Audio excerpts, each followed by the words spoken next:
جی میں نے کہا مجھ سے ناراض ہونے کی تو کوئی بات نہیں ہے، میں نے تو وہ بات کی جو حقیقت ہے۔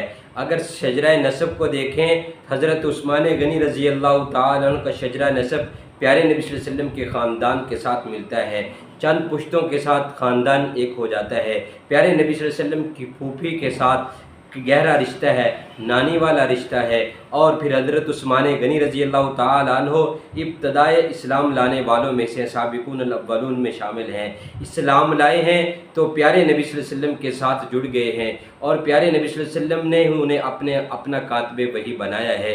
پیارے نبی صلی اللہ علیہ وسلم نے انہیں یہ اعزاز بخشا ہے کہ اپنی دو لختے جگر یکے بعد دیگرے عثمان کے نکاح میں دے کر ذو النورین کا عظیم لقب سے نوازا ہے، دو نوروں والا کہلائے گئے ہیں۔ حضرت عثمان غنی رضی اللہ تعالیٰ عنہ کو میں نے نہیں، پیارے نبی صلی اللہ علیہ وسلم نے جو اعلان فرمایا تھا اس کے مطابق جنت کی بشارت دی تھی کہ بیر مونا کو جو خرید کر وقف کرے گا مسلمانوں کے لیے اسے جنت کی بشارت ہے۔ میں نے کہا میں نے نہیں دعا دی، میں نہیں خوش ہوا، میں تو بعد میں خوش ہوا ہوں، میں تو بعد میں ایمان لایا ہوں۔ پیارے نبی صلی اللہ علیہ وسلم نے خود غزوہ تبوک پر مال کو دیکھ کر خود فرمایا ما ضر عثمان ما عمل بعد اليوم، کہ آج کے بعد عثمان تجھے کوئی عمل نقصان نہیں پہنچائے گا، تجھے کوئی کاروبار کوئی معاملات نقصان نہیں پہنچائیں گے۔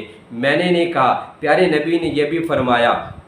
پیارے نبی صلی اللہ علیہ وسلم کی بات نقل کرتا ہوں، مجھ سے اسی لیے خفا ہے کہ پیارے نبی نے فرمایا کیوں نہ میں عثمان سے حیا کروں، میں اس سے حیا کیوں نہ کروں جس سے آسمان کے فرشتے بھی حیا کرتے ہیں۔ میں نے کہا کہ پیارے نبی صلی اللہ علیہ وسلم نے تو یہ بھی فرما دیا لِكُلِّ نَبِيٍّ رَفِيقٌ وَرَفِيقِي فِي الْجَنَّةِ عثمان، ہر نبی کے لیے جنت میں ایک رفیق ہوگا، میرا رفیق عثمان ہوگا۔ میں نے کہا پیارے نبی صلی اللہ علیہ وسلم نے ہی خود حضرت عثمان کو اپنا ہاتھ کہا ہے۔